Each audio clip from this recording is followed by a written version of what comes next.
Gracias, señora presidenta.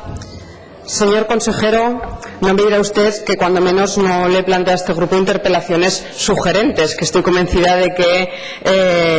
que le motivará mantener con nosotros y quizás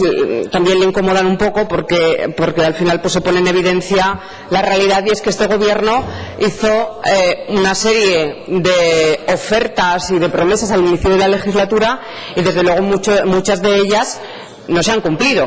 De hecho, en el debate del Estado de la Comunidad de 2017 que tuvimos hace poco tiempo, realmente el discurso del presidente Lambán fue más bien un debate de investidura, porque se dedicó, siendo que ya había pasado el ecuador de la legislatura, a hacer una serie de promesas y manifestar voluntades de futuro que en muchos casos son a medio y largo plazo, que no van a ser realizables por una cuestión también temporal y que no van a cumplir. Y yo no sé lo que a usted esto le parece, pero a nosotros nos parece preocupante. Es normal, ya le digo, vaya por delante, es normal que un gobierno, cuando inicia la legislatura, pues tiene una serie de proyectos en mente y a veces pues surgen algunos contratiempos en algunos casos y no es posible llevar a término lo que se pretendía, o a veces pues modificándolo, o incluso pues surgen otras cosas por el camino y se introducen nuevos proyectos. Pero lo que es cierto es que de alguna manera es engañar o no jugar con la verdad a la ciudadanía cuando se les viene a prometer que esto poco menos que va a ser el maná, que va a cambiar Aragón de arriba abajo, que no va a haber situaciones de pobreza, que todo el mundo va a vivir mejor, que se va a crear mucho empleo, que se van a hacer no sé cuántas leyes y la realidad es que ha pasado el ecuador de la legislatura. Y usted me puede decir, bueno, nos queda todavía tiempo. Sí, claro, queda tiempo para cumplir algunas cosas, pero es que otras, sinceramente, con el poco tiempo que queda, no es posible, porque estamos hablando de que ya se ha pasado el ecuador de la legislatura. Mire, el señor Lambán